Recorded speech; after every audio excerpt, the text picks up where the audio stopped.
আসসালামু আলাইকুম welcome to English garden this is Abu Faisal spoken English trainer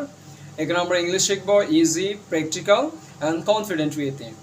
আজকের এই ভিডিওতে আমরা পাস্ট টেন্সের কিছু কমন মিস্টেক ঠিক করব যেগুলো আমাদের প্রত্যেকেরই জানা অতি গুরুত্বপূর্ণ এবং দরকারি so mistake number 1 I go to school yesterday এটা একটা কমন মিস্টেক আমরা সকলেই করে থাকি এটার কারেক্ট আনসার হবে I went to school yesterday কারণ পাস্ট টেন্সের ক্ষেত্রে সাধারণত ফার্স্ট ফর্ম বা বি টু ব্যবহৃত হয় তাই আমরা গো এর পরিবর্তে ওয়েন্ট ব্যবহার করব mistake number 2 I eat rice yesterday এটা ভুল কারেক্ট আনসার হচ্ছে I ate rice yesterday mistake 3 I did not went there এটা ভুল এটা একটা কমন মিস্টেক আমরা সকলে এটা সাধারণত করে থাকি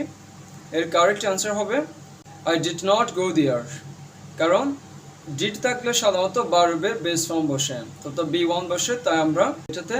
ডিড নট ইউজ করেছি এবং ডিড নটের পরে যে ভার্বটা এসেছে সেটা আমরা বেস ফর্ম ব্যবহার করেছি